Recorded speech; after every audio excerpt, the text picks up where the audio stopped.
నంద్యాల జిల్లా నందికొట్కూరులో కూలీలు ఆందోళన చేశారు. ఎన్ఆర్జీఎస్ ఆఫీస్ ముందు నిరసన వ్యక్తం చేశారు. టెక్నికల్ అసిస్టెంట్ నాగయ్య తమకు అన్యాయం చేస్తున్నారని ఆగ్రహం వ్యక్తం చేస్తున్నారు.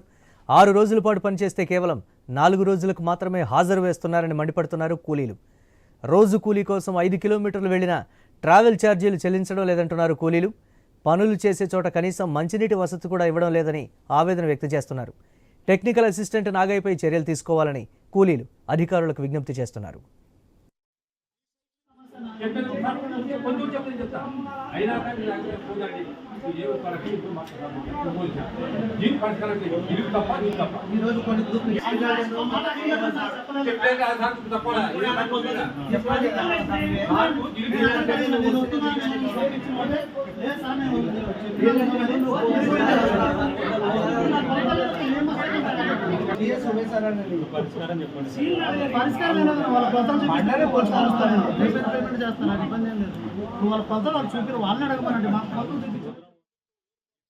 కార్యాలయం దగ్గర ఒడ్డమాన్ గ్రామస్తుల సమయమైనటువంటి సమస్య కోసం రావడం జరిగింది. ప్రధానంగా మొన్న శనివారం ఒడ్డమాన్ గ్రామంలో 500 మంది ఉపాధి కూలీలు పనిచేస్తా ఉన్నారు. ఆ పనుల దగ్గరికి టీఏ నాగయ్య గారు కొలతలకు వెళ్లడం జరిగింది. ఆ సందర్భంగా 5 మీటర్లు మాత్రమే కొలతలేసి మిగతావి కొలతలు వేయకపోవడం వల్ల మస్టర్లు తీసుకోమని చెప్పి రిజెక్ట్ చేయడం వల్ల ఆందోళనకు గురై 6 వారాల పనిచేసిన 6 రోజులు పనిచేస్తే 4 రోజులు మాత్రమే మీకు మస్టర్ వేస్తాం, 2 రోజులు మస్టర్ వేయమని చెప్పడం వల్ల మేము పనిచేసినటువంటి కూలీలు రాబోయినటువంటి భయంతో ఉపాధి కూలీలు ఒడవాని గ్రామానికి చెందినటువంటి వాళ్ళందరూ కూడా ఇక్కడ ఈ ధర్నా.